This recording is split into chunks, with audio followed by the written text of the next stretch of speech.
ښایست تصور د یو داسې تجرید غماز دی چې په وجداني پوهه ورته سړی رسېدی شي.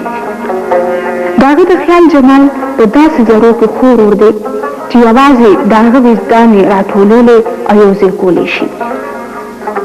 د روایتي اصولو پیمانې د هغه فن نشي ناپولی. د هغه مینه د کائنات د حسن د هرې ذرې او د ژوند هرې ادا ته خاندي. د هغه د فن په کینوس د هغه د خپلې مینې رنګ او د هغه د تخیل ښایست دی.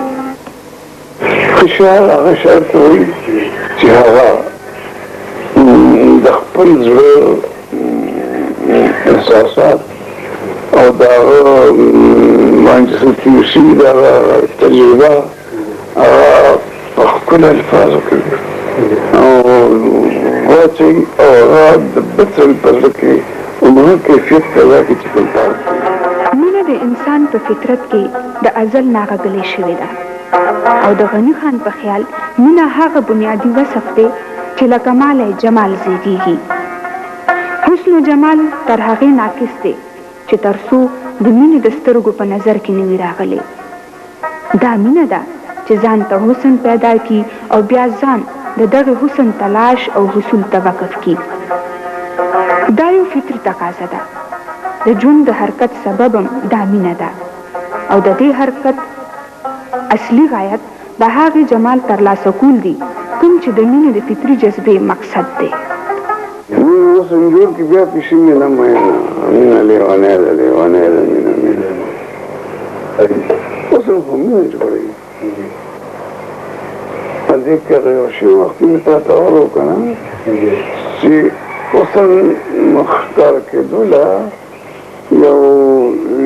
یو دغه غواړي که نه ته چې یا لکي یا آسي یا وایي یا چمني یا ونې یا غمي یا ګلي نو چې څه مې تېر شي او حسن په هغې باندې خور شي نو خیال په خیال کې ده نو خو د څه خیال دی نه چې ټالی وخېږي ما مشولې ټال دی او زه که د کمال شو کې تصور د جمال کې ده او خیال یې په خیال کې نو که د کمال شو کې ته ځې نو همدغه د جمال په خوا کې په روان یې هله رسېل ته. د غني خان د ښایست په علامتونو کې سپرلی یو خاص مقام لري. د ګلونو رنګ، د بلبل نغمې او د مینې خمار د هغه فن ته رنګ و نور ورکوي. د سپوږمۍ د رڼا څاڅکي او د ستورو برېښنا د ښایست داسې پلوشې دي چې د هغه په ذهن کې د یو ابدي جمال رنګ خور کړی دی.